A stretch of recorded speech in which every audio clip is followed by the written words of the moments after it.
जय जोहार, जय छत्तीसगढ़, वंदे मातरम। आप सभी को नवरात्रि की बहुत बहुत शुभकामनाएं।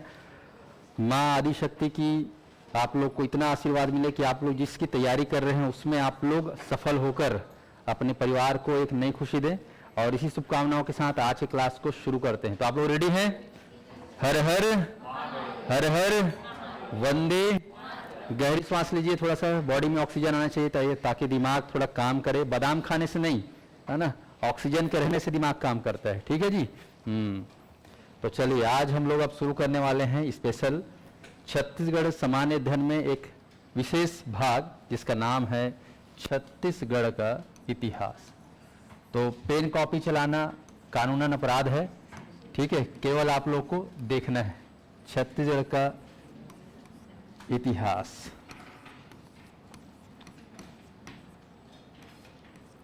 तो छत्तीसगढ़ जीके, छत्तीसगढ़ जीएस के अंतर्गत, छत्तीसगढ़ सामान्य अध्ययन के अंतर्गत एक विशेष भाग है इतिहास। तो इसको आज एकदम स्टार्टिंग से पढ़ने वाले हैं, ठीक है जी।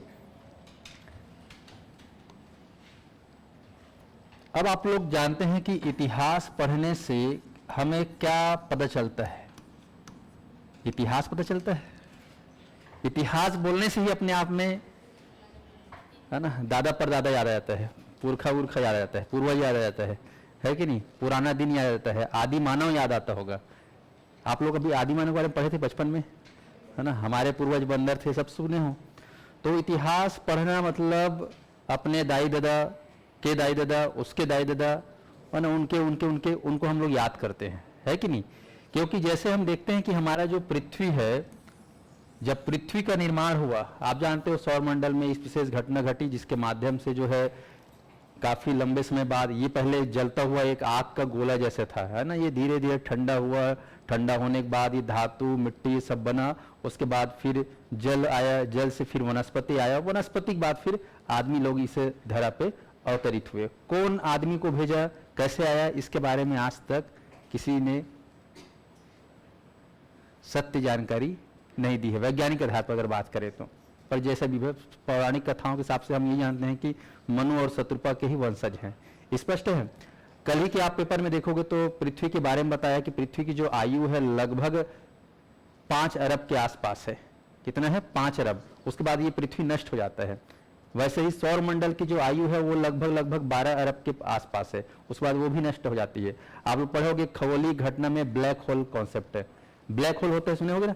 तो ब्लैक होल एक ऐसी घटना है जिसमें कहना चाहिए अंतरिक्ष के जितने भी ग्रह हैं ये सब कुछ समय बाद नष्ट हो जाते हैं, फिर से बाद में फिर नया ग्रह उपग्रह बनता है। तो पृथ्वी भी कई बार बना होगा, कई बार आया होगा, आया समझ में। तो ये खगोलीय जानकारी है। चलिए, तो हम इतिहास में बेसिकली पढ़ते क्या है, तो इस शब्द से ही आप जब इसको उजागर करोगे तो यहाँ पर पता चलता है कि इतिहास मतलब संधि विच्छेद कर लीजिए, इति धन हास, ठीक है, सिंपल सी बात है। इति मतलब होता है ऐसा या ऐसी, और हास मतलब होता है घटना, घटना, कोई घटना। तो ऐसी घटना जो अतीत में गुजरी हुई है, भूतकाल में गुजरी हुई है, उनके बारे में हम लोग क्या करते हैं? अध्ययन करते हैं, उसके बारे में जानते हैं, वही क्या है? इतिहास है। तो इतिहास पढ़ना क्यों जरूरी है अगर आपसे पूछा जाए तो इतिहास पढ़ना इसलिए जरूरी है क्योंकि इससे हमें अपने देश, प्रदेश, स्थान के प्राचीन काल के बारे में बहुत सारी ऐसी जानकारी मिलती हैं जो हमारे जीवन को क्या बनाता है? सहज, सरल, और हमें अपने कला संस्कृति को ही बताता है कि हमारे पूर्वज ऐसे थे, वैसे थे, तैसे थे, है कि नहीं। तो वो सब की चीज की जानकारी मिलती है। तो इतिहास पढ़ना जरूरी कि नहीं जरूरी है?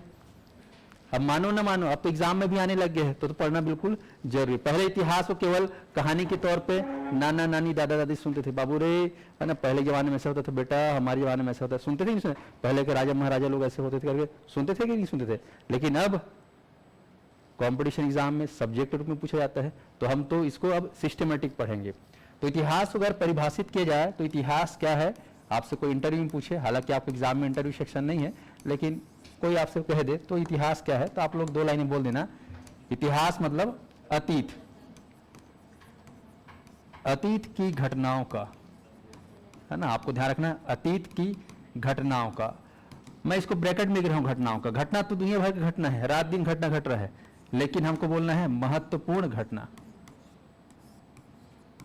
आया समझ में। तो अतीत की महत्वपूर्ण घटनाओं का आपको ध्यान रखना है, क्रमबद्ध, क्या बोलना है, क्रमबद्ध और व्यवस्थित अध्ययन, ये आपको ध्यान रखना। व्यवस्थित अध्ययन क्या कहलाता है, इतिहास कहलाता है। ऐसा में एक लाइन में अगर परिभाषित किया जाए तो इतिहास क्या है बोलने से भूतकाल है ना, या पिछले जमाने में ये बहुत सारों की घटनाओं का महत्वपूर्ण घटनाओं का क्रमबद्ध और व्यवस्थित अध्ययन। क्रमबद्ध बोलना जरूरी है ऐसा में, क्योंकि हम क्रमबद्ध पढ़ेंगे, व्यवस्थित पढ़ेंगे, स्पष्ट है। तो यहाँ पे ध्यान रखना, इतिहास को लेकर जो है देश दुनिया में इसके ऊपर जो है रिसर्च हुआ कि इतिहास को कैसे एक विषय के रूप में जो है व्यवस्थित किया जाए। तो इसमें सबसे पहली भूमिका आती है एक बहुत बड़े है ना इतिहासकार है जिसका नाम है हेरोडोटस, ठीक है, जिसको विश्व इतिहास के जनक के नाम से जाना जाता है। विश्व में इतिहास को एक विषय के रूप में निरूपित करने का कार्य किसने किया, हेरोडोटस ने किया, याद रहेगा। तो विश्व इतिहास के जनक कौन है, हेरोडोटस। वही भारतीय इतिहास के अगर जनक कहा जाए तो आपको जो है वेद व्यास को मत मार देना, ठीक है, और किसी कबीर वबीर को मत मार देना, है ना। विश्व इतिहास के जनक तो हेरोडोटस है, लेकिन भारतीय इतिहास के जनक बोलने से अलेक्जेंडर कनिंघम, ये आपको ध्यान रखना है, अलेक्जेंडर कनिंघम, ऐसा। तो ये ध्यान रखना, अलेक्जेंडर कनिंघम जो है भारतीय इतिहास के पिता है और विश्व इतिहास के पिता कौन है, हेरोडोटस। सिंपल सी बात है, इसको ध्यान रखना। हालांकि पूछता नहीं आजकल ये सब चीज, लेकिन पता तो रहना चाहिए। चलिए अब हम छत्तीसगढ़ के इतिहास को पढ़ने जा रहे हैं। तो छत्तीसगढ़ का इतिहास, चूंकि हम भारत के अंतर्गत एक राज्य है हमारे छत्तीसगढ़, तो भारतीय इतिहास और छत्तीसगढ़ इतिहास में लगभग समानता एक जैसी है, थोड़ा बहुत कहीं कहीं पे अंतर है। अगर आप भारतीय इतिहास पढ़ोगे तो छत्तीसगढ़ का इतिहास पढ़ना समझना बेहद आसान है, और नहीं पढ़ोगे तो कोई बात नहीं, अपन तो पढ़ेंगे पढ़ेंगे। तो चलिए इतिहास को हम क्रमबद्ध जानने समझने का प्रयास करते हैं। अंग्रेजी में क्या बोलते हैं भाई इसको, हिस्ट्री। तो हिस्ट्री ऑफ छत्तीसगढ़ आपको ध्यान रखना है, इसको हम व्यवस्थित तरीके से पढ़ेंगे। तो इतिहास को जो है बाकायदा कैटेगराइज किया गया है। जब चीजें बहुत सारी हों तो उसको अगर कैटेगराइज करें तो पढ़ने समझने में आसानी होती है। जैसे मान लो तुम्हारे घर में तुम्हारे पास बहुत सारा कपड़ा होगा, ठीक है, और कपड़ा खदर बदर रख दे रहोगे, और जैसे ही तुमको कोचिंग आना पढ़ने आना है तो उसके देर है ना पोलो की वही शर्ट वही कपड़ा वही सलवार ढूंढना है, तो ढूंढने में क्या होगी, दिक्कत होगी। लेकिन उसी को कैटेगराइज करके रख लो, शादी ब्याह में ये वाला कपड़ा पहनना है कि नहीं, स्कूल कॉलेज के लिए कपड़ा पहनना है, घर के लिए कपड़ा पहनना है, घूमने जाने के लिए कपड़ा, तो पढ़ने समझने देखने में आसानी होती ही होती है। तो ऐसे इतिहास तो अनंत है, बहुत सारे इतिहास है, तो उसको सिस्टमेटिक क्या किया गया है, कैटेगराइज किया गया है, स्पष्ट है। तो यहाँ पर कैटेगराइज करने का जो आधार बनाया गया है वो है लिपि, ठीक है, स्क्रिप्ट। लिपि के आधार पर जो है इतिहास को बाकायदा डिफाइन किया गया है, चाहे वो भारत के इतिहास हो, चाहे विश्व के इतिहास हो, चाहे छत्तीसगढ़ के इतिहास हो, अंडरस्टैंड। तो 3 भागों में बांटा गया है लिपि के आधार पे, आपको ध्यान रखना है, विश्व इतिहास को, भारतीय इतिहास को और छत्तीसगढ़ के इतिहास को। इतिहास बिल्कुल सिमिलर है पूरे दुनिया का।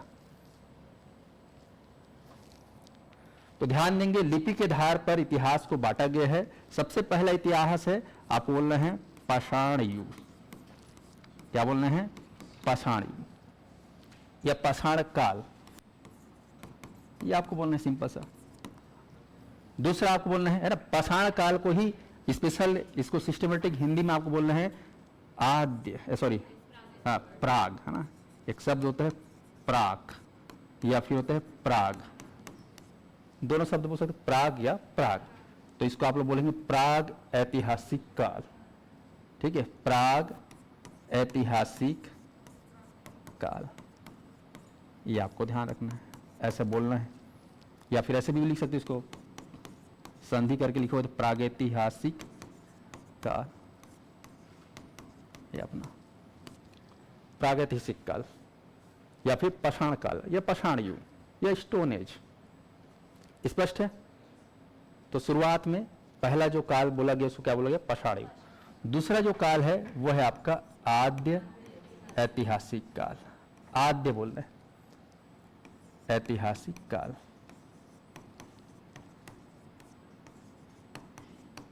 ये आप बोले। दूसरा जो भाग है वो है आपका आद्य ऐतिहासिक काल, पहला जो है पाषाणी काल या फिर ऐतिहासिक, और तीसरा है अंतिम, इसको बोलना है सिर्फ और सिर्फ ऐतिहासिक काल। तो सभी लोग इसको अच्छे से देख लो, 3 कालों में जो है डिफाइंड किया गया है, चाहे वो छत्तीसगढ़ का इतिहास हो या भारत का इतिहास हो या विश्व का इतिहास, 3 भागों में बांटा गया है। तो याद रहेगा तीनों का नाम आप लोगों को बोलना सीखना। पहला क्या है? प्राग ऐतिहासिक काल। दूसरा क्या है? आद्य ऐतिहासिक काल। तीसरा क्या है? ऐतिहासिक काल। स्पष्ट है? तो ये आपको ध्यान रखना है। किसके आधार पर इसको डिफाइन किया गया है, कैटेगराइज किया गया है?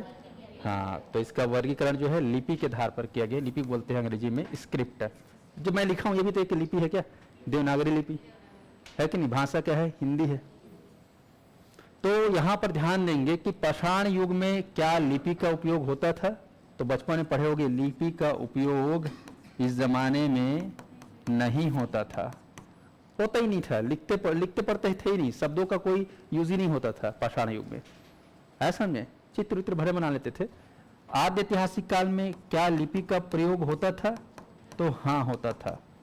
लेकिन हम लोगों ने इस लिपि को आज तक है ना समझ नहीं सके, नहीं पढ़ सके। उस जमाने के लोग लिपि का उपयोग करते थे, स्क्रिप्ट का उपयोग करते थे। और ऐतिहासिक काल में लिपि का प्रयोग ना धड़ल्ले से हो रहा है, होगा नहीं रहे।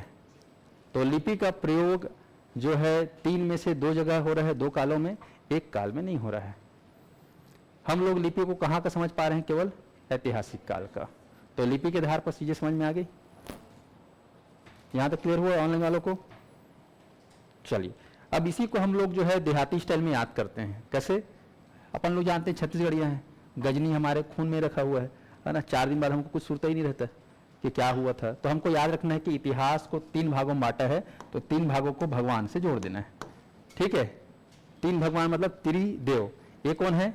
ब्रह्मा। और ये कौन है? बीच में कौन खड़े हैं? विष्णु। और ये कौन है? महेश। महेश मतलब भोलेनाथ, है ना, देवों के देव महादेव। चलो अब आरती करो। ओम जय जगदीश हरे, है ना, दिख रहा है? तो ब्रह्मा विष्णु महेश। इतिहास को देखना है तो 3 भागों में तोड़ देना है, जीवन भर याद रहेगा। ब्रह्मा विष्णु महेश। तो इतिहास को कितने भागों में बांटा गया है? 3 भागों में। पहला भाग क्या है? ब्रह्मा, डोकरा, है ना, पूरा बाल पाक गए ब्रह्मा के, है ना। बाकी विष्णु भगवान, कृष्ण भगवान, इकमन के बाल को पकड़ देखे नहीं हो तुमने, है कि ना फोटो में ना सीरियल में। तो ब्रह्मा है ना, पुराने पूर्वज है हमारे, या सियान कहना चाहिए। बीच में कौन है? विष्णु जी है। और आखिरी में कौन है? भगवान भोलेनाथ महेश। तो आप लोगों का युग कौन सा है पता है ना? हाँ, ये वाला है। हाँ, ये वाला चल रहा है आप लोग जगह जगह। तो देखिए अब यहाँ पर 3 भागों में तोड़ा गया है। अब इन्हीं के अंतर्गत हमको छत्तीसगढ़ को समझना है कि क्या छत्तीसगढ़ में जो है ये तीनों समय में जीवन अस्तित्व में आ चुका था कि नहीं आ चुका था? तो बिल्कुल आ चुका था। ऐसा में तो पाषाण युग में आपको ये शब्द को पकड़ने हैं। पाषाण मतलब बचपन में क्या पढ़े उसका मतलब पत्थर, पर्यायवाची शब्द है। इसी को पाषाण बोलते हैं, इसी को प्रस्तर बोलते हैं, इसी को पत्थर बोलते हैं। मतलब जीवन जो है पत्थर पर आधारित था। तो इसको बकायदा डिफाइन किया गया है, इसको भी डिफाइन किया गया है, इसको भी डिफाइन किया गया है। अब चलिए इसके अंदर जाते हैं हम लोग प्राग ऐतिहासिक काल के अंतर्गत। तो यहां पर आपको ध्यान रखना, छत्तीसगढ़ के इतिहास को जो है यहां पर इस इतिहास को बकायदा क्लासिफाई किया गया है, इसको तोड़ा गया है, समझने का प्रयास किया गया है मानव जीवन के शैली के विकास के आधार पर। जानते हो इंसान धीरे धीरे चीजों को सीखता है। जैसे आप लोग जब पैदा हुए थे तो कुछ नहीं आता था, तुम लोग को कुछ आता था क्या? धीरे धीरे आप लोग दाई दादा से सीखे हो, सीखे भी नहीं सीखे हो, और सीख ही रहे हो। तो ऐसे ही जीवन के अनुभव के साथ, प्रकृति के अनुभव के साथ मानव जीवन का विकास हुआ। और ये विकास की जो है ना, जो गाथा है वो श्रृंखलाबद्ध चली आ रही है। तो सबसे पहले प्रागैतिहासिक काल में अगर देखा जाए तो छत्तीसगढ़ के इतिहासकारों ने इसको नाम दिया है, पहला पार्ट को पूर्व पाषाण काल। ये आप बोल रहे हैं पूर्व पाषाण काल, अंग्रेजी में बोल देते हैं इसको पेलियोलिथिक ईरा करके, पर अपने को उतना ज्यादा ध्यान नहीं देना है। पूर्व पाषाण काल। इसके बाद दूसरा जो काल है उसको बोला गया है मध्य पाषाण काल। मध्य पाषाण काल, ठीक है। पूर्व के बाद आता है मध्य, हाँ, और उसके बाद है उत्तर पाषाण काल। ये आप बोलना है उत्तर पाषाण काल। अब ध्यान रखना यहाँ पर पूर्व मध्य उत्तर लिख रहा हूं तो ये दिशा मत देखना भाई, ये पूर्व है, ये उत्तर है, और इधर मध्य है ना, ऐसा करके। मैं खुद ऐसे ही था पहले, पता है। इतिहास सब्जेक्ट मेरे को सबसे बेकार सब्जेक्ट लगता था, सही बताऊं तो। याद ही नहीं होता था, उंघासी लगता था, कोई पढ़ाता तो भी नींद आ जाता था, पढ़ने का मन ही नहीं करता, जबरदस्ती पीएससी फील्ड में आया तो जबरदस्ती इतिहास हम पढ़े हैं, नहीं तो हमारा बैकग्राउंड साइंस वाला था, समझ ही नहीं आता था। तो अपन क्या है ऐसी समझते थे, इसीलिए कभी समझ में नहीं आया इतिहास। पूर्व बोले तो पूर्व, उत्तर बोले तो उत्तर, मध्य बोले तो मध्य, ऐसा नहीं है। तो यहाँ पर क्या है, पूर्व मतलब आप सभी जानते हो, आप लोग क्या है विद्वान हो, तो पूर्व मतलब क्या होता था, पहले वाला, मध्य मतलब बीच वाला, और उत्तर मतलब बाद वाला। देखिए सब लोग जान गए, मैं बस अपने समय में अच्छा लगता है तो पूर्व मध्य उत्तर बोल पाओगे, पूर्व मध्य उत्तर। और उसके बाद फिर आखिरी एक और है जिसको छत्तीसगढ़ ने वालों ने है ना नया नाम दे दिया, भारतीय इतिहास में इसका नाम ही नहीं है ना, नवपाषाण काल। क्या छत्तीसगढ़ वालों को पुरानी चाहिए रहता है हर चीज में, है ना, सब्जी लेने जाएंगे मार्केट में तो दे दो पुरानी, तभी उसको मन करेगा हाँ भाई अच्छा लिया। तो यहाँ पे पूर्व मध्य उत्तर और नवपाषाण काल। भारतीय इतिहास में अगर देखोगे ना तो इस प्रागैतिहासिक काल को 3 भागों में बांटा है, लेकिन छत्तीसगढ़ वालों ने 4 भागों में, क्योंकि उन्होंने जाना है कि ब्रह्मा जो है ना 3 मुड़ी वाला नहीं है, 4 मुड़ी वाला है। ऐसा में तुम लोग देखो ब्रह्मा 4 मुड़ी, कितना मुड़ी देते बताओ टोटल? 4, 3, हाँ एक ये एक ये एक ये, हाँ हाँ हाँ। शिव जी क्या कर दिए, पीछे साइड बछला खोल दिए। टोटल कितना रहता है? 4, है ना। पीछे वाला दिखता नहीं ना, 3D थोड़ी दिखता है ना, फ्रंट व्यू आपको दिखता है कि ऊपर में भी एक आठो ऐसे देखते हैं, ऊपर देखने के लिए। अब इधर भी देख रहा है, इधर भी, दाएं बाएं पूरे चारों दिशा में, एक ऊपर दिशा में देखने, 5 मुड़ी वाला तो नहीं रहता है। चले तो यहाँ पर ब्रह्मा ने है ना के साथ हम लोगों ने इसको जोड़ दिया है तो 4 भागों में, और इंडियन हिस्ट्री में जो है ये 3 और 4 को एक साथ जोड़ दिए, उत्तर और 9 को एक साथ बोलते हैं। ऐसा हमारे यहाँ थोड़ा सा इसको अलग से कर दिए। तो छत्तीसगढ़ के अंतर्गत अगर देखें तो प्रागैतिहासिक काल को कितने भागों में बांटा गया है? 4 भागों में। ब्रह्मक 4 मुड़ी से 4 को याद कर लेना, बात खत्म। ऐसा में इसके बाद है आद्य ऐतिहासिक काल। तो आद्य ऐतिहासिक काल, इनका समय भी थोड़ा सा कई लोग जो है जानना चाहेंगे तो यहाँ पे लिख लेना। पाषाण काल का आप लोग अगर समय से जोड़ो, क्योंकि समय से क्रमबद्ध और व्यवस्थित अध्ययन करना है तो इसको समय से बांध देना। 3 लाख, 4 लाख, 5 लाख, जो तुमको मन करे लिख लेना, कोई दिक्कत नहीं है। बस इधर का थोड़ा सा सही लिखना। आप लोग क्या करना, इसको 3000 ईसा पूर्व या बिफोर क्राइस्ट, ऐसा में क्या करना, 3000 ईसा पूर्व। सब तो जानते हो ईसा पूर्व मतलब क्या होता है। और आद्य ऐतिहासिक काल को आप लोग समय में जोड़ देना, 3000 ईसा पूर्व से लेकर 1500 ईसा पूर्व, समय के साथ। और ऐतिहासिक काल को आप लोग कर देना 1500 ईसा पूर्व या बीसी से लेकर है ना आज तक, ठीक है, या फिर 1947 तक, इसको एडी बोलेंगे है ना अगर समय से बांधोगे तो। इसको स्पष्ट समझ में आया? तो प्रागैतिहासिक काल की जो घटना है वो 3 लाख या 4 लाख ईसा पूर्व से लेकर 3000 ईसा पूर्व तक है। आद्य ऐतिहासिक काल 3000 से 1500 ईसा पूर्व के मध्य की घटना है, और ऐतिहासिक काल जो है 1500 ईसा पूर्व से लेकर आजादी तक। स्पष्ट है? तो समय एक साथ जोड़ दिए जी। तो यहां पर देखते हैं हम छत्तीसगढ़ के इतिहास में आद्य ऐतिहासिक काल को। तो आद्य ऐतिहासिक काल के जमाने में यहां पर जो हमें जानकारी मिली है, क्योंकि इतिहास की जानकारी का जो स्रोत है आप जानते हो, कई ठो खुदाई से प्राप्त हुआ है, खुदाई में जो मिला है उससे हमको समझ में आया है ना, जानते हो उसमें सिक्का विक्का दुनिया भर का मिला है, मूर्ति उर्ति, मंदिर वंदिर, ये सब चीज से हमें पता चला कि इतिहास में क्या क्या हुआ था, है कि नहीं। या फिर जो भी शास्त्र वास्त्र है, साहित्य वाहित्य, इससे हमें हमारा प्राचीन इतिहास पता चलता है ना, चाहे वो शास्त्र विदेशी यात्रियों के द्वारा लिखा गया हो, चाहे यहाँ के द्वारा लिखे गया हो, है कि नहीं। तो ऐसे बहुत सारी चीजें हैं जिनसे हमें हमारे पुराने इतिहास के बारे में पता चलता है। तो आद्य ऐतिहासिक काल में यहाँ पर जो है कहा जाता है इस जमाने में सिंधु घाटी सभ्यता, इंडस वैली सिविलाइजेशन, IVC चल रहा था। 3000 ईसा पूर्व से लेकर 1500 ईसा पूर्व के मध्य भारत देश में IVC चल रहा था। तो क्या इस समय में छत्तीसगढ़ में जीवन था, लोग रहते थे कि नहीं रहते थे, कुछ हो रहा था कि नहीं हो रहा था? तो यहां पर आप लोग पढ़ोगे अभी कि सिंधु घाटी सभ्यता बहुत ही जबरदस्त तरीके से फल फूल रहा था भारत के पश्चिमोत्तर क्षेत्र में, लेकिन छत्तीसगढ़ में इस दरमियान इसके समकालीन कोई भी साक्ष्य हमें यहाँ पर नहीं मिले हैं। तो साक्ष्य का अभाव होने की वजह से कोई भी हम यहाँ पर जानकारी न पढ़ेंगे न लिखेंगे, मिला ही नहीं ना। और इसका मतलब ये नहीं कि इस जमाने में छत्तीसगढ़ में लोग नहीं रहा करते होंगे, बिल्कुल रहते, भाई यहाँ के मिले हैं तो फिर यहाँ तो रहबे करेगा, लेकिन प्रूफ नहीं मिला है तो अपन नहीं बोल देते हैं। उसके बाद आ जाओ ऐतिहासिक काल। तो ऐतिहासिक काल सबसे इंपॉर्टेंट है, इसको आपको याद करना है। ऐतिहासिक काल को 3 भागों में तोड़ना है और यही सबसे ज्यादा सवाल पूछा जाएगा। तो आप लोग बोलेंगे ऐतिहासिक काल को प्राचीन इतिहास, उसके बाद बोलेंगे मध्यकालीन इतिहास, और उसके बाद क्या बोलेंगे आधुनिक इतिहास। आधुनिक इतिहास।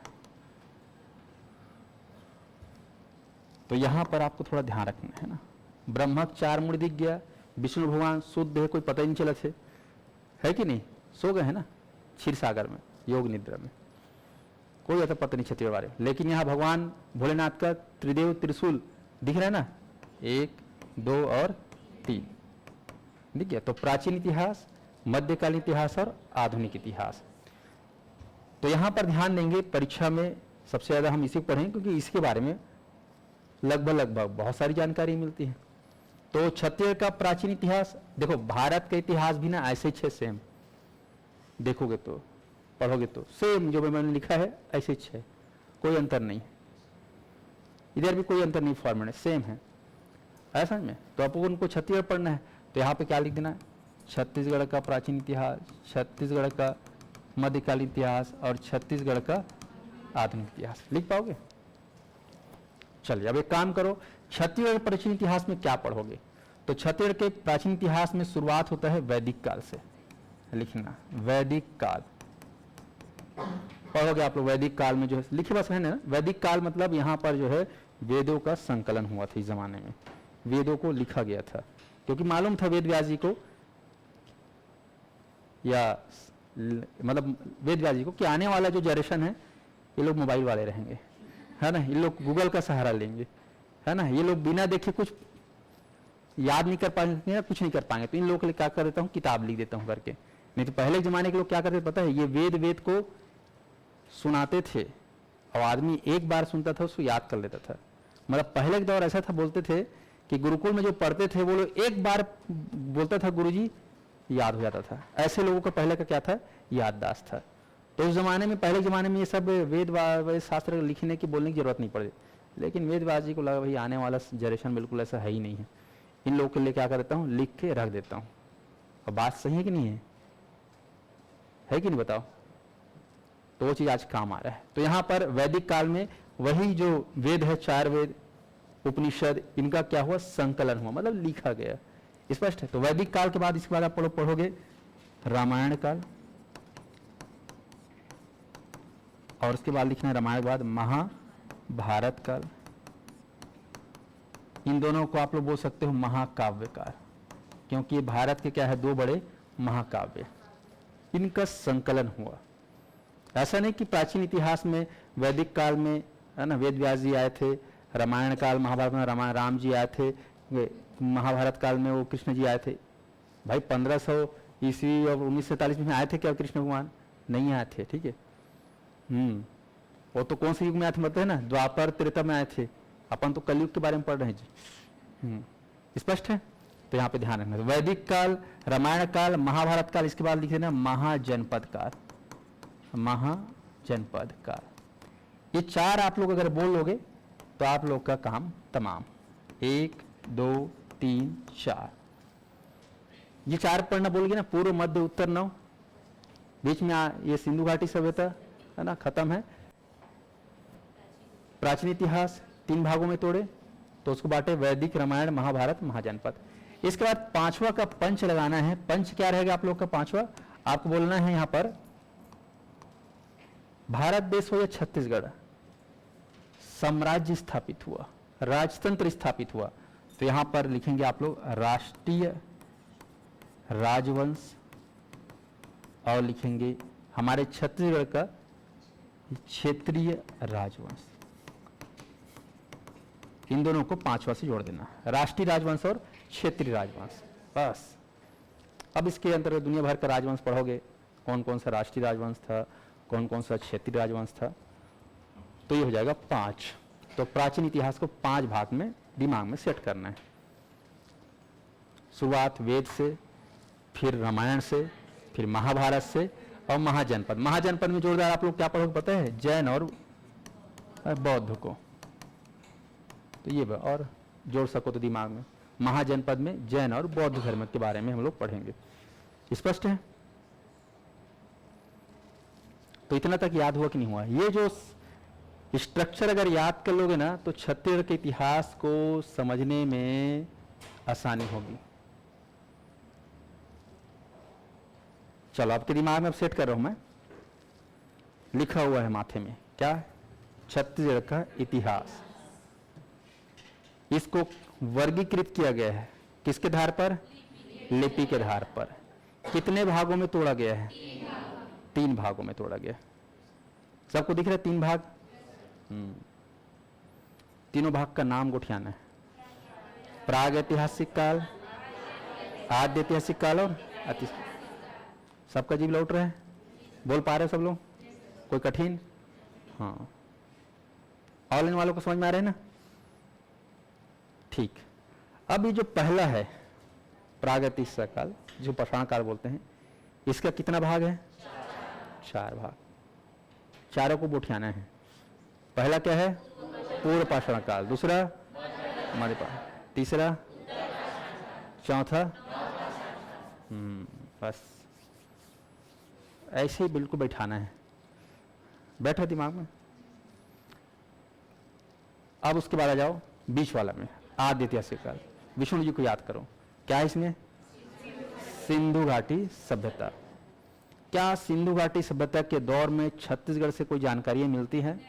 नहीं मिलती। खत्म कहानी। चलो अब आ जाओ भोलेनाथ वाले जमाने में, है ना?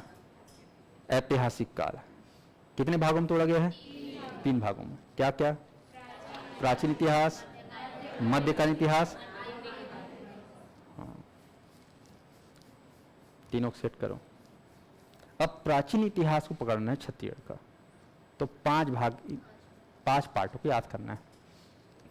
तो शुरुआत किससे करोगे? वेद से। भाई ऋग्वेद, सामवेद, यजुर्वेद, चतुर्वेद, तो वैदिक काल बोलेंगे इसको। वेद के बाद क्या आएगा? रामायण, फिर महाभारत, और उसके बाद महाजनपद। ठीक है, महाजनपद में किसके बारे में पढ़ोगे? जैन और बौद्ध के बारे में। और उसके बाद राष्ट्रीय राजवंश और, हाँ बस काम तमाम। इतना याद हुआ? हाँ, चलिए फिर से आ जाइए। अब उसके बाद आते हैं मध्यकालीन इतिहास। मध्यकालीन इतिहास में भी आप लोग जो है क्या पढ़ेंगे? तो यहां पर भी आप लोग पढ़ेंगे खासकर राष्ट्रीय राजवंश और क्षेत्रीय राजवंश। बोल पाओगे? राष्ट्रीय राजवंश और क्षेत्रीय राजवंश, जिसमें हम लोग खासकर क्षेत्रीय राजवंश के बारे में सिस्टमेटिक पढ़ेंगे। तो आप लोग क्या करना, अभी फिलहाल क्षेत्रीय राजवंश में या फिर मध्यकालीन इतिहास में, मैं अक्सर बोलता हूं मध्यकाल को मध्य रात्रि, रात के 12 बजे, अमावस की रात। फीलिंग आ रहा है? आहट डरावना टाइप से। मध्य रात्रि, तो मध्य रात्रि को क्या निकलेगा? क्या निकलेगी? क्या है ये? सांप। कौन सांप? फन वाले, नाग। तो मध्यकालीन में आपको क्या याद रखना है? नाग को याद करना है। किसको बोलना है? नाग, नागवंश, इसको याद करना है। पढ़ोगे आप लोग फड़ी नागवंश, छिंदक नागवंश, तो नाग को याद करना है। मध्यकालीन इतिहास में नाग दिखेगा। ठीक है जी, नाग। और उसके साथ आपको याद रखना है, ये नाग किसको दिखा? तो आपको याद रखना है कलचुरियों को दिखा, तो कलचुरी वंश। ठीक, ये आपको ध्यान रखना है, नाग वंश और कलचुरी वंश। बस ये 2 ठोक को याद कर लोगे, मध्यकालीन इतिहास पार है। और भी 1-2, लेकिन 2 को बस याद कर लो। मध्यकाल में क्या दिखेगा? नाग, फड़ी नाग और छिंदक नाग, और एक क्या है? कलचुरी राजवंश। आया समझ में? उसके बाद भैया तीसरा पार्ट का नाम क्या है? आधुनिक इतिहास। तो आधुनिक इतिहास बोलने से आपको सीधा सीधा, है ना, अंग्रेजी में क्या बोलते हैं आधुनिक इतिहास को? मॉडर्न हिस्ट्री, है नहीं, सुने होंगे आप लोग। तो जैसे ही मॉडर्न हिस्ट्री आप आते हो, छत्तीसगढ़ को पढ़ते हो, तो इसमें आप लोग को दो लोगों को याद करना है। पहला मराठा, है ना, क्या बोला? मराठा। अभी छावा पिक्चर आया, देखे थे छावा, है ना, उसमें मराठा शासकों के बारे में, किसके बारे में? संभाजी के बारे में मस्त मूवी बना है। तो मराठा, है ना, उन्हीं खानदान के बारे में पढ़ना है। उनके जो वंशज है वो छत्तीसगढ़ में राज किए थे, ठीक है। तो मराठा लोक का वंश या मराठा काल या मराठा वंश बोल सकते हो। और इसके बाद क्या है? ब्रिटिश काल। बेसिकली आधुनिक काल बोलने से ब्रिटिश काल को ही माना जाता है, क्योंकि अंग्रेज लोग अपने आप को क्या बोलते थे? हम लोग हैं मॉडर्न और आप लोग हो, है ना, ओल्ड, पुराने, देहाती। ऐसा में अंग्रेज लोग क्या बोलते हैं? मॉडर्न।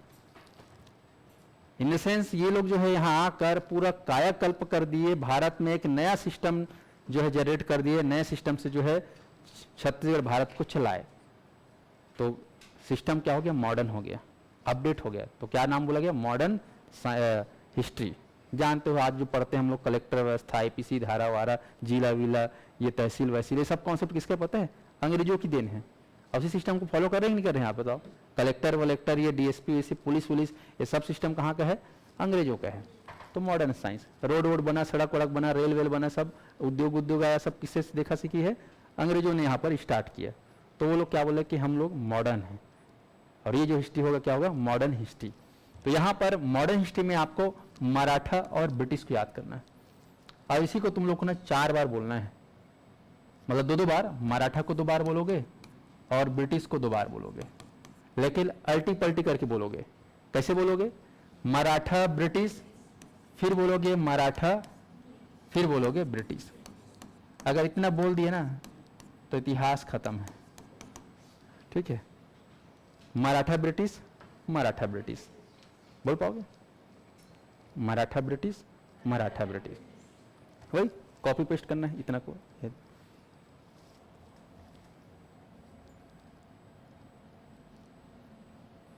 तो ये जो मैंने एक चार्ट बनाया है कैटेगराइज वाला, ये आपके दिमाग में सॉलिड छपना चाहिए, तो बिल्कुल इतिहास दिखेगा आपको बरोबर।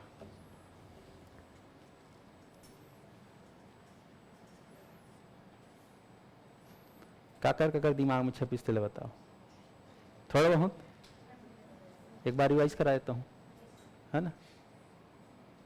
ये चार्ट है, इसी के अंदर फिर कूद कूद के घुस घुस के पढ़ना है, पर दिखना चाहिए।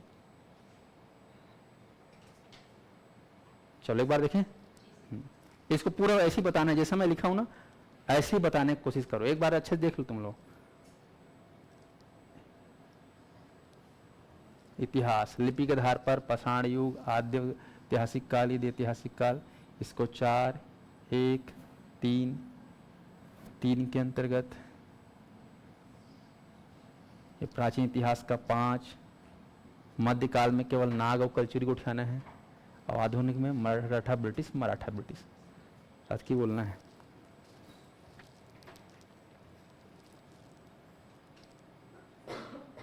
देख लो, 2 मिनट टाइम ले लो, क्योंकि पूछने वाला हूं।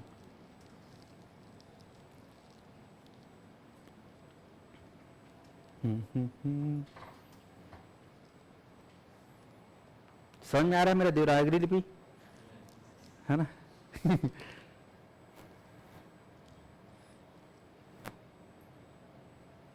चलिए तो शुरू करें। प्रयास करो, अभ्यास अभ्यास। अब पेन कॉपी नहीं चलाना है, मैं बस डब्बा बना रहा हूं, है ना। ऐसा एक डब्बा था, फिर ऐसे 3 ठो डब्बा था, है ना। इसके अंतर्गत 4 ठो डब्बा था, इसके अंदर 1 ही ठो डब्बा था, इसके अंदर 3 ठो डब्बा था, इसके अंतर्गत 5 ठो डब्बा था,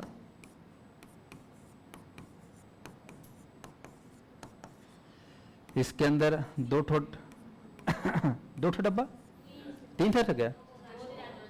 2 ठो था क्या? हाँ, और इसके अंतर्गत 4 ठो डब्बा था।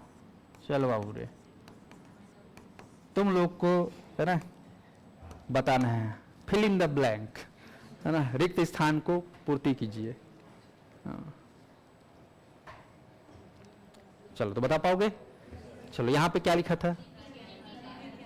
अच्छा, लिपि के आधार पर। ओके, लिपि के आधार पर छत्तीसगढ़ का इतिहास। यहाँ पर क्या लिखा था? प्रागैतिहासिक काल। यहाँ पे क्या लिखा था? आद्य। यहाँ पे क्या लिखा था? ऐतिहासिक काल। ठीक है, ये आपको ध्यान रखना है। इसके सन को भी आप लोग याद कर सकते हो। कैसे याद करोगे? आद्य ऐतिहासिक काल। आद्य को बोलना है आधा, पौवा नहीं बोलना है, आधा, है ना। अद्धि, है ना। अद्धि मतलब किसका अद्धि? 3000 ईसा पूर्व का अद्धि। कितना होगा? 1500 ईसा पूर्व। बस ध्यान रखना, ईसा पूर्व, इसी वर्ष मत मानना। तो 3000 का आधा 1500। अब इधर क्या करना है तुमको? 3000 के पहले जो तुमको लगे मार देना, यानी कि ये 3000 ईसा पूर्व से लेकर इधर जो भी लाख वाक। अब इधर ये 15 है तो 1500 से इधर आज़ादी तो बोलोगे ना, तो आज़ादी तो याद होगा कब हुआ था, है ना। और इतना नहीं होगा फिर लोड़ा में फेंक के मारूंगा, है ना।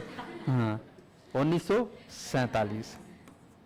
ये तो समय में याद रहेगा तुम लोग को। चलिए अब बताओ ये क्या है? क्या था? पूर्व पाषाण काल। ये क्या है? मध्य पाषाण काल। ये क्या था? उत्तर पाषाण काल। ये क्या है?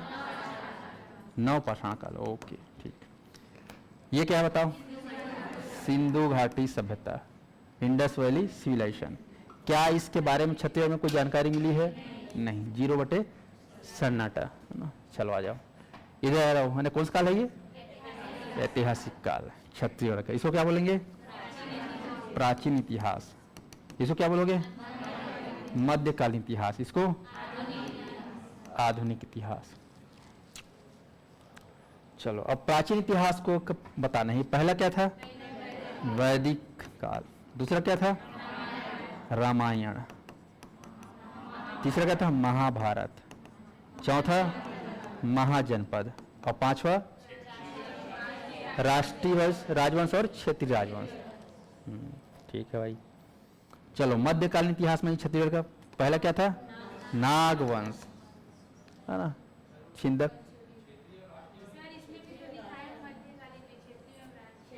हाँ चलो, हाँ ठीक है, ठीक है ना। क्षेत्रीय और राष्ट्रीय राजवंश पढ़ेंगे इसमें, जिसमें 2 ठोक याद करना है। क्या? नागवंश और कलचुरी वंश।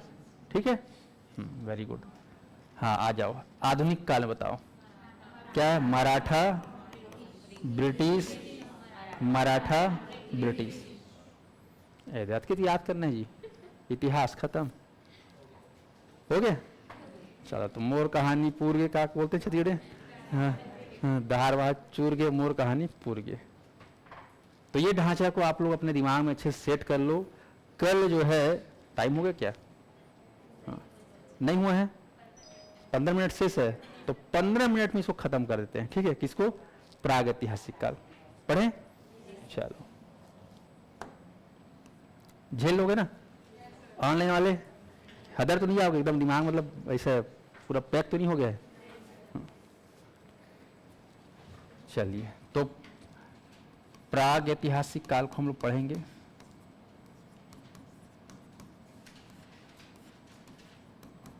इसी को हम लोग पूर्व पाषाण, सॉरी पूर्व मत बोलना, पाषाण काल सीधा। हाँ, पाषाण या प्रस्तर युग या काल, अंग्रेजी में स्टोन एज।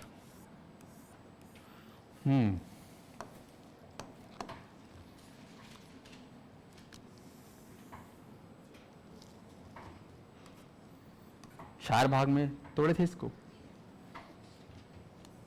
पूर्व पाषाण काल, मध्य पाषाण काल,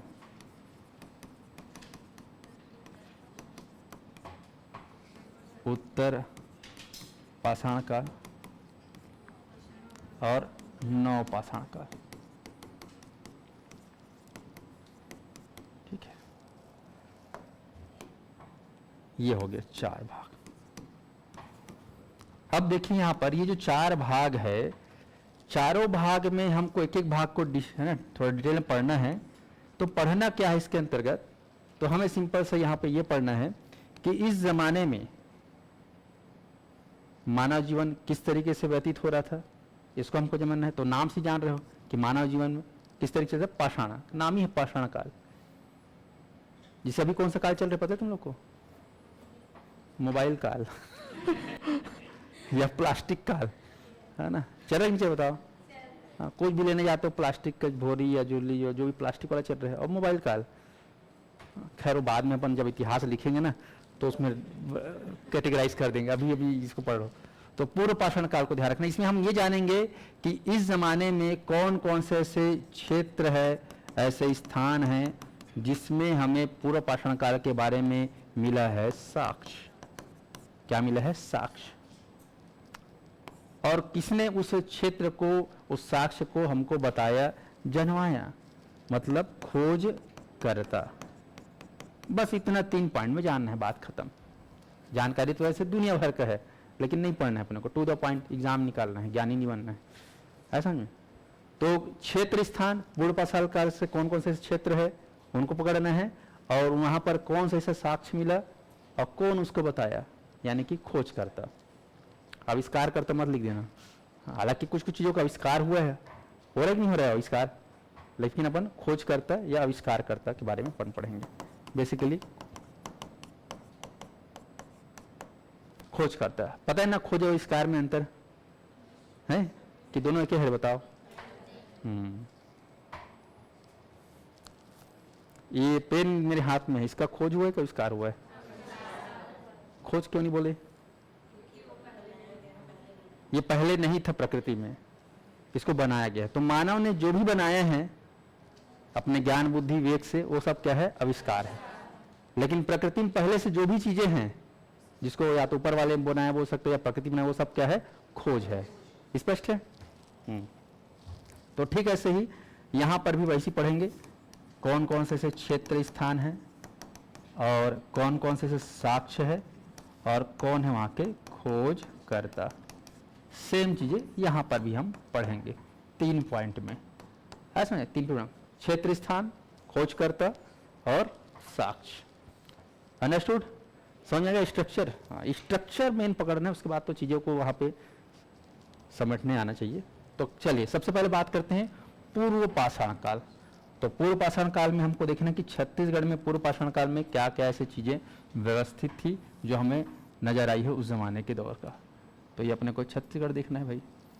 तो जब भी पाषाण काल बोला जाएगा तो आपके दिमाग में छत्तीसगढ़ जो है दिखना चाहिए। कैसे दिखना चाहिए? थोड़ा सा ध्यान दो। ये हमारा छत्तीसगढ़ 192 स्क्वायर किलोमीटर में फैला हुआ, जहां 33 जिले हैं अभी वर्तमान में, ठीक है। 5 संभाग है, फटाफट बोलो। एमसीबी, कोरिया, सूरजपुर, बलरामपुर, सरगुजा और जसपुर, ठीक है। ये अपना कोरबा, जांजगीर चांपा, रायगढ़, बिलासपुर, जीपीएम, मुंगेली, शक्ति, सारंगढ़, विलायगढ़, कवर्धा, केसीजी, राजनांदगांव, एमएमए, बेमेतरा, दुर्ग, बालोद। ये कौन सी जिला है? बलौदार, रायपुर, महासमुंद, गरियाबंद, धमतरी, कांकेर, कोंडागांव, सुकमा। तो ये हमारे 33 जिलों में हमें अब समझना है पूर्व पाषाण काल को।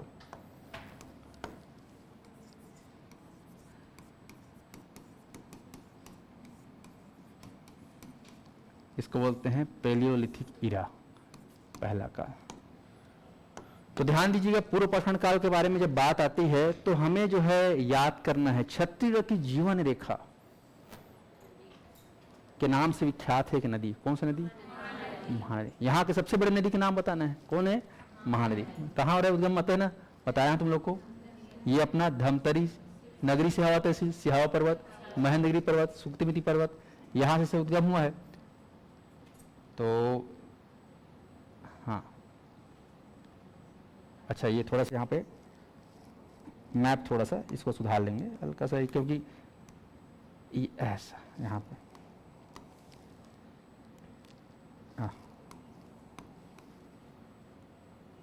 ये अपना कांकेर। क्या है कि जब महानदी का उद्गम होता है तो वो पहले यहाँ से धमतरी से निकलते हुए कांकेर सीमा को स्पर्श करता है, फिर बालोद, फिर से धमतरी, फिर अपने राजिम गरियाबंद और ऐसे बहते हुए रायपुर महासमुंद सीमा रेखा बनाते हुए बलौदाबाजार, ये अपना जानी चापाक शिवरी नारायण, ठीक है, शिवरी नारायण से फिर सारंगगढ़, ये सबसे होते हुए ऐसे बहता है। ये अपना नाम है महानदी, जीवन रेखा है 858 किलोमीटर टोटल लंबाई। तो महानदी में जानते हो भाई जीवन का शुरुआत कहाँ होगा? जहाँ जल होगा, क्योंकि जल ही जीवन है ना। आप लोग सिंधु घाटी सभ्यता भी जब पढ़ोगे तो वहाँ भी जीवन सिंधु नदी के किनारे, रावी नदी के किनारे ऐसे पढ़े हुए चिनाबी नाम, तो यहाँ भी महानदी के किनारे। तो आपको ध्यान रखना है पूर्व पाषाण काल में हम जो है देखते हैं प्रमुख जो है स्थल, तो उसमें नाम आता है बेसिकली नंबर 1 पे जिला रायगढ़। क्या लेना है? रायगढ़। छत्तीसगढ़ रायगढ़, मैच हो रहा है, छत्तीसगढ़ रायगढ़, दोनों में गढ़ है ना। और रायगढ़ में ही गढ़ा हुआ है इतिहास। क्या गढ़ा हुआ है? इतिहास। पूर्व पाषाण काल का भी, मध्य पाषाण काल का भी, नव का, चारों गढ़ा हुआ है। कहाँ? रायगढ़ में। स्पष्ट है? चारों आंख मूंद मार देना। रायगढ़ जिला सबसे ज्यादा जो है पाषाण युग के बारे में अगर कोई क्षेत्र स्थान दिखता है तो सबसे ज्यादा कहाँ दिखता है? जिला रायगढ़ में। यानी कि इससे हम ये कह सकते हैं कि मानव जीवन की शुरुआत छत्तीसगढ़ में कौन से जिले से हुई है? रायगढ़। मतलब हमारे सबके सियान मन पहले कहाँ रहते हैं? रायगढ़ में। वहां से फिर सब फैले है कि नहीं? तो हमारे पुरखे लोग कहाँ स्टार्ट किए जीना रहना? रायगढ़ में किए। तो रायगढ़ में गड़ा हुआ है, आपको ध्यान रखना है। तो रायगढ़ में महानदी जा रही कि नहीं जा रही? बताओ। जा रही ना? हाँ जा रही है। ये नदी है, नदी के पहाड़ न, तो नदी पहाड़ पर्वत जानते हो। तो नदी है, पहाड़ है, तो ये अपना नदी, ये अपना पहाड़। और आप जानते हो पाषाण युग की बात करें तो पाषाण युग मतलब क्या होता है? जीवन पाषाणों के आधार पर व्यतीत होता। मतलब पत्थर के गुफा में रहते थे, पत्थर से मार के शिकार करते थे, पत्थर का औजार होता था, सारा चीज डिपेंड किसी पर होता था? पत्थर पे। और आज सारा चीज डिपेंड है किसके ऊपर? इसीलिए क्या युग है ये?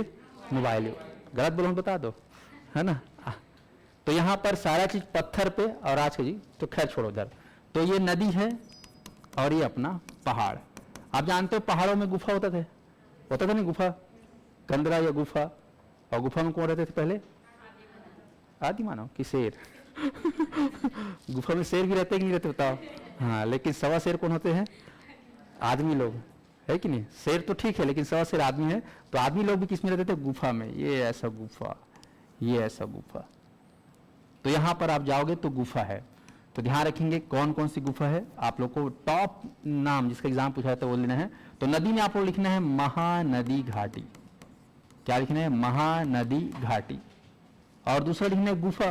तो गुफा में आपको लिखना है यहां पर सिंघनपुर की गुफा। One of the most important, सबसे पहला गुफा जहां पर मानव जीवन ने अपना जीवन स्टार्ट किया था छत्तीसगढ़ में।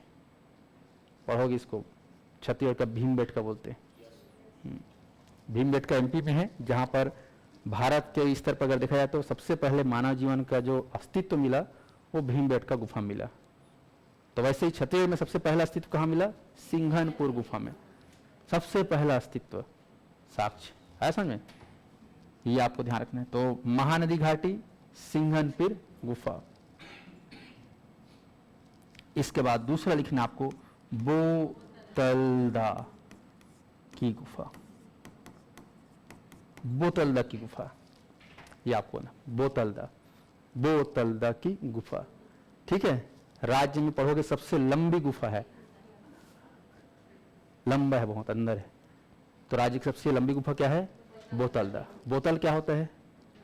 लंबा होता है ना, हाँ, कि चौड़ा होता है बताओ? हाँ, मटका जैसे थोड़ी होता है। तो बोतलदा मतलब सबसे लंबी गुफा, और सिंघम मतलब सबसे पुराना, और महानदी घाटी है।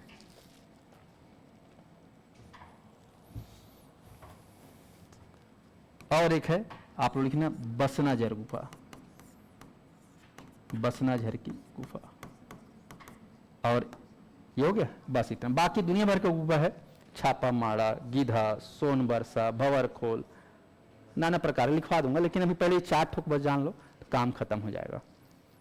क्या क्या है 4 नाम अच्छे से देख लो, महानदी घाटी, सिंघनपुर की गुफा, बोतलदा गुफा, बसनाझर की गुफा। ठीक है, सबसे पहली गुफा कौन सा है? सिंघनपुर की गुफा। तो ये रायगढ़ में आप जाओगे तो यहां पर देखने को मिलेगा सारा चीज। तो आप लोग इसको ट्रिक बना लेना, MBBS। जानते हैं MBBS किसको बोलते हैं? MBBS, हाँ, मुन्ना भाई को। तो MBBS जो है यहाँ पर आपको करना है, ये M फॉर महानदी है ना, ये S है, ये B है, ये B है। तो आप लोग जमा लेना MBBS, जमा लोगे इतना। तो पूर्व पाषाण काल बोलने से MBBS आपको ध्यान में रखना है। तो MBBS रायगढ़ में देखने को मिलेगा। ठीक है, महानदी घाटी, बोतलदा गुफा, बसनाझर गुफा और सिंघनपुर गुफा, याद रहेगा। अब देखो इसके बारे में दुनिया भर कहानी है, बताऊंगा तो 1 घंटा लगेगा ना, और उतना डिटेल में पढ़ाने वाला नहीं। इतना डिटेल पढ़ना है तो कौन सा बैच जुड़ना है? मोर क्षत्रिय बैच, क्योंकि इतना डिटेल पढ़ाऊंगा फिर तुम लोग का जो एग्जाम है ना जून जुलाई अगस्त में, नहीं हो पाएगा मेरा कहानी। है समझ में? हाँ, दुनिया भर का कहानी है, बस इसलिए संक्षेप पढ़ा रहा हूँ ताकि जो चीजें पूछी जाती एग्जाम में जो व्यापम के लेवल के उस हिसाब से शॉर्ट स्वीट पढ़ो, ऐसा समझे। तो पूर्व पाषाण काल बोलने से आपको क्या बोलना है? MBBS, याद है कि MBBS। अब इस MBBS में आपको M को पकड़ना है और S को पकड़ना है और B को पकड़ना है, बेसिकली सिंघनपुर और बोतलदा को। ये सब के सब कहाँ है? रायगढ़। ये सब के सब MBBS कहाँ बोलने से? रायगढ़ में। आसान हो जाएगा, तो ये आपको ध्यान रखना है। थोड़ा सा और जानकारी याद रखना, जो सिंघनपुर की जो गुफा है और आपका दूसरा कौन सा गुफा है? बोतलदा की गुफा, ये बहुत ही खास है।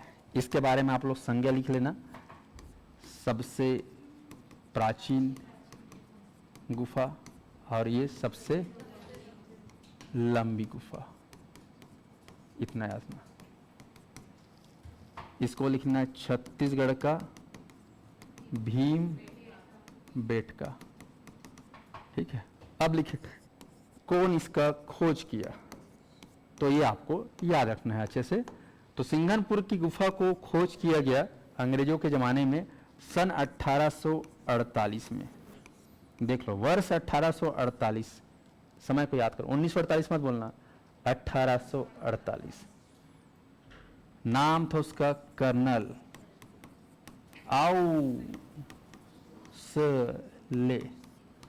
आउसले, हाँ ना, कर्नल आया और ले दिखाया, कर्नल आउसले। कब दिखाया? 1948। ये आपको ध्यान, कर्नल आउसले। ठीक है, और यहां पर बोतलदा की गुफा लिखना एंडरसन,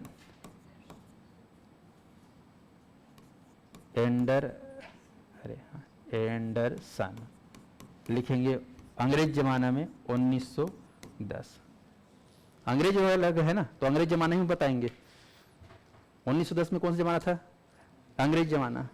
और 1848 भी कौन सा जमाना था? अंग्रेज जमाना था। तो अंग्रेज लोग का नाम लिखना है, कर्नल आउसले और एंडरसन, याद रहेगा। अब ये जो सिंघनपुर की जो गुफा है, इस गुफा में बेसिकली जो हमें साक्ष्य मिले हैं वो साक्ष्य का आधार है बेसिकली शैल चित्र। यहां पे भी क्या मिला है? शैल चित्र, और साथ ही साथ औजार भी मिले हैं, याद रखना। क्योंकि इस समय में जीवन जीने के लिए, ठीक है, जीवन में सिक्योरिटी के लिए या जीवन में खान पान की व्यवस्था करने के लिए औजार एक साधन था। औजार से मार के शिकार करते थे, आखेट करते थे, औजार से काट के वनस्पति फल फूल काटते रहे हों, खाते रहे होंगे, है कि नहीं। और वही औजार से जो है उस समय वन्य जीव बहुत ज़्यादा रहा होगा, उस जमाने में जंगल रहा होगा कि नहीं रहा होगा, बहुत ही ज़्यादा, तो उसी से अपना जीवन का भी बचाव करते थे, आग पानी वन्य जीव से, तो पहाड़ों में रहते थे। तो शैल चित्र आपको ध्यान रखना, यहाँ पर हमको शैल चित्र को अंग्रेजी में बोलते हैं रॉक पेंटिंग। तो हमें इस गुफा के अंतर्गत सिंघनपुर की गुफा में बहुत सारे शैल चित्र रॉक पेंटिंग मिले, और सबका कलर आप लोग थोड़ा सा लिख लेना। यहाँ पर जो शैल चित्र मिला है ये गहरा लाल, कौन से रंग का है, गहरा लाल रंग। बोतलदा में क्या लिखेंगे, गहरा लाल रंग, ठीक है, शैल चित्र का जो कलर है। और इसमें जो चित्र मिला हुआ है उसमें खासकर शिकार करते हुए लोगों का, शिकार ऐसे तीर धनुष वगैरह कुछ फेंकते है ना, कुछ कुछ वन्य जीवों का, क्योंकि उस समय के आदमी लोग जंगल जाते होंगे, देखते होंगे शेर भालू कोलिया वोलिया, तो उसका चित्र अपने घर के अंदर बनाते हैं। जैसे तुम लोग अपने घर में मोर वोर का चित्र बना के टांग देते हो, या फिर सुंदर दिखता करके, है कि नहीं, घर को सजाते। तो वैसे भी इस जमाने के लोग भी शैल चित्र घरों के मतलब गुफा के दीवारों में बनाते थे, ड्राइंग करते थे। तो शिकार करता हुआ मानव, वन्य जीव, आप लोग लिखे ना, वन्य जीवों का चित्र, उसमें छिपकली भी आएगा, सांभर भी आएगा, मगरमच्छ भी आ जाएगा, है ना, हिरण उड़न सब आ जाएगा। तो वन्य जीव जो देखेगा वही बनाएगा ना। औजार में आप लोग लिखेंगे यहां पर पूर्व पाषाण काल में जो है पत्थर की, है ना, फलकनुमा,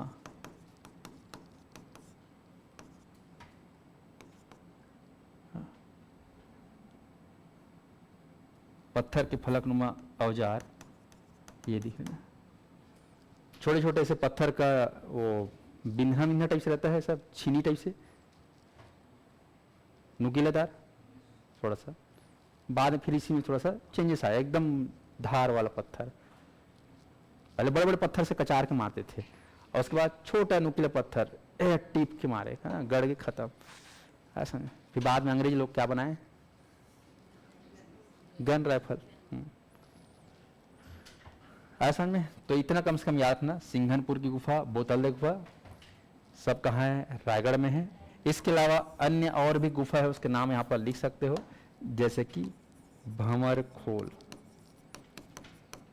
है ना, छापा मारा, है ना, गीधा, सोन बरसा, ये 4 ठोका और लिख लो।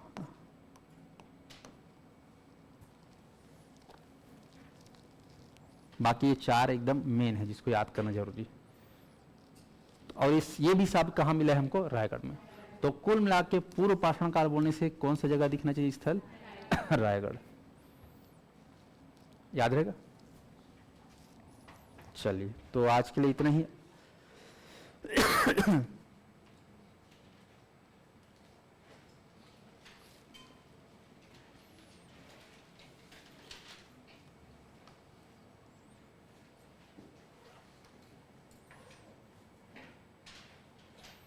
अरे का सर बैच लग खरीदे बर मजबूर करत हस, काबर कि हमला कहानी सुनात नहीं हस।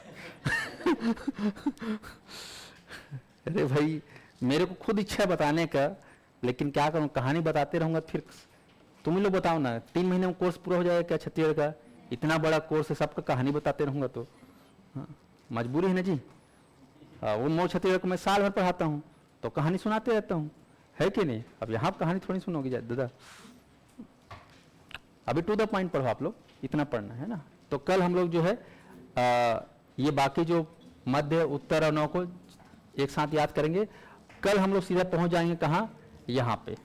कल हम लोग ये सब खत्म करते हैं, कहाँ पहुंच जाएंगे, सीधा प्राचीन इतिहास में, वैदिक काल पहुंचेंगे सीधा, ठीक है ना। मेरा टारगेट है इसको जल्दी से आप लोग को 1 महीने में कंप्लीट करा दूं इतिहास को, ठीक है जी। तो आप लोग को क्या करना है, डेली क्लास अटेंड करना है, चाहे आप लाइव क्लास अटेंड करो या ना करो, लेकिन आपको उस वीडियो को उसी दिन देखने का कोशिश करना है, ठीक है जी। चलिए तो आगे बढ़ें। कल करते हैं क्लास कंप्लीट। हाँ, इतना पर्याप्त है, इतना पढ़ लोगे तो आपका काम चल जाएगा।